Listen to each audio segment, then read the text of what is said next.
کیا ہمارا چال چلن قرآن و حدیث کے مطابق ہے؟ بلکہ کیا ہم قرآن اور حدیث پڑھتے بھی ہیں؟ جس مقصد کے لیے ملک بنا، ہم یہاں نماز آزادی سے پڑھ سکیں، مگر مسجدیں تو بن گئیں، مگر کیا سارے پاکستانی نماز پڑھ رہے ہیں؟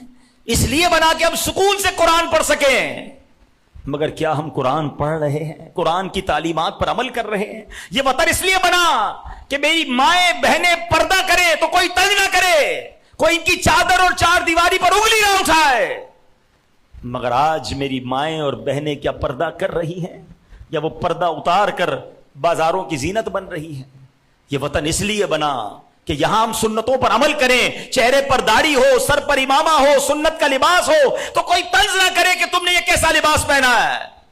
مگر بدقسمتی یہ ہے کہ اگر آج کوئی عاشق رسول مسلمانوں کے اس ملک میں سنتوں کا لباس پہنتا ہے، چہرے پر داڑھی سجاتا ہے، سنت پر عمل کرتا ہے، تو کافر کیا تنگ کریں گے؟ مسلمان کہلانے والا بعض اوقات طنز کر رہا ہوتا ہے۔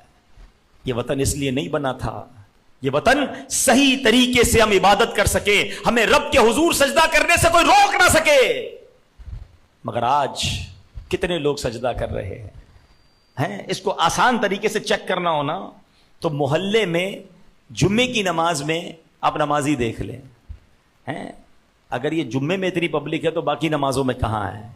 اس کا مطلب یہ ہوا، اور میں ایک اور عجیب بات کہتا ہوں تو دل اور دکھے گا آپ کا، کہ جمعے میں جتنے نمازی ہوتے ہیں نا، اس کو دیکھیں عید میں کتنے نمازی ہوتے ہیں، تو شاید جمعے سے بھی ڈبل نمازی عید میں آتے ہیں۔ ایسا ہی ہے؟ اس کی کیا وجہ ہے؟ اس کا مطلب جو عید پڑھتے ہیں شاید ان میں بہت بڑی تعداد جمعہ بھی نہیں پڑھتی ہے، اور جو جمعہ پڑھتی ہے ان میں بہت بڑی تعداد فرض نماز بھی نہیں پڑھتی ہے۔